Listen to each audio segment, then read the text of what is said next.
Take 3. We'll see if it happens. Works this time. Okay, if you only take one thing from this video, it is this. It's a worship service at 9:30 this week. Worship this Sunday only is at 4 p.m. Why are we doing that? Because it's Twin Cities Marathon, and it's really hard to get here. And so, hey, why are we fighting it? Go enjoy the marathon, or sleep in, read a paper, do the crossword, watch Face the Nation.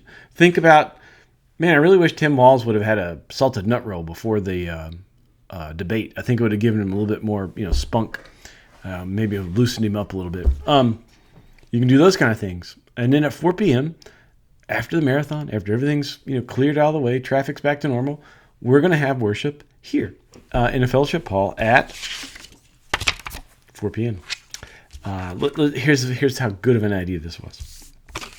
Today at Meals on Wheels, I was down there, and there were some people that they go to a neighboring church, church whose shadow is always casting over us. We won't say the name of it. We'll just say the initials, Bethlehem Lutheran. Anyways, this person who goes to Bethlehem Lutheran, they came up to me and they said, that is a genius idea. Moving the service to 4 p.m. so everybody can enjoy the marathon or not have to worry about trying to navigate through marathon traffic. Kudos, Judson. Kudos.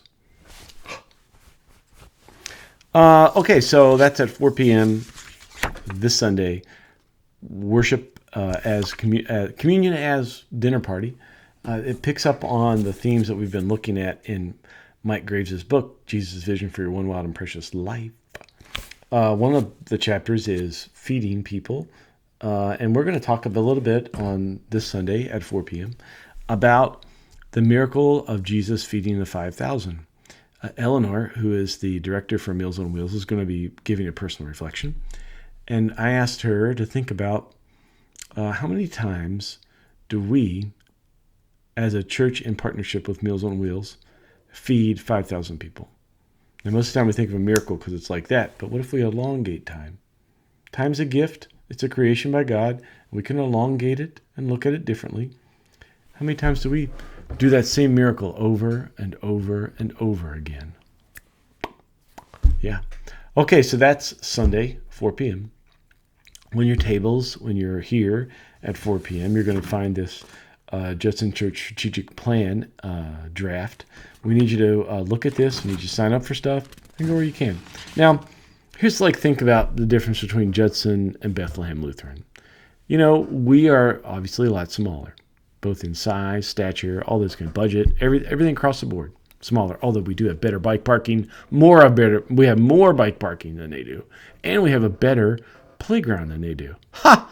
So it's not totally what you think. Great church. We love partnering with them. They do wonderful things. But our church is such that as a small membership church, everybody's got to do their part. And that doesn't mean that everybody serves on a committee and everybody gives, 20 hours a week in volunteer service. It just means that we all do the parts that we can. And one of the small parts that we can do is the strategic action plan, right? Everybody, does your part, whether it's for a season, whether it's for, 1 week or 1 hour. The only thing we can describe ourselves as a high expectation church.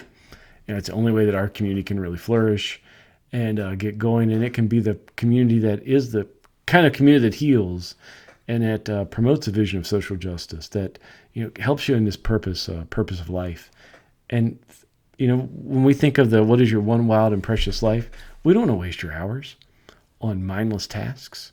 The asks that we ask for you, from you, is to help this community be a wonderful, flourishing community. And there's no throwaway hours, and we're not trying to do throwaway tasks. So just think of it that way. Okay, so that's Sunday. Also, I just need to make sure that this October 11th is the Fendrick and Peck concert. Look forward to them. That'll be 7 p.m. Friday, October 11th. How is it already Friday, October 11th? But it is, and that's okay. We'll make do. Okay, lastly, Leonard, you're probably wondering about him. Hey, the pup's doing great. He's just doing great. We think he's going to go to his forever home this weekend. It's been great having him, been great being Foster's parents for him. And look for him to have a wonderful forever family with other bassets, and probably a little bit larger yard too, apparently. So looking forward to that. Okay. I think that's it. Yeah. Look forward to seeing you Sunday at 4 p.m. Make sure you're praying for yourself. You're praying for a neighbor, friend, something in your neighborhood, and then praying for a situation in the world. Thanks for everybody that gave to Chip Tim Bensel. We took up a donation for Chip as he was in the hospital. If you want to still give, please do. You can send a check and just put on the check, for Chip. Also, will be you can continually give on Sunday. So thanks for that. Oh, speaking of giving, when you fill out the strategic plan and you mark hey, I'll do that, part of it, it's going to be in the most of Midwestern vessels, a Menards bucket. And we're going to bless the bucket. It'll be great. But I think there is something symbolic about putting, signing something by hand and putting it in a bucket.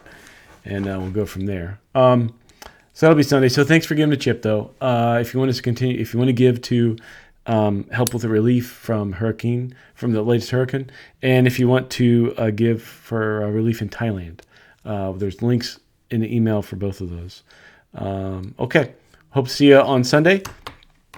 And take care, everybody, and hope to see you on Sunday. Yeah. Peace.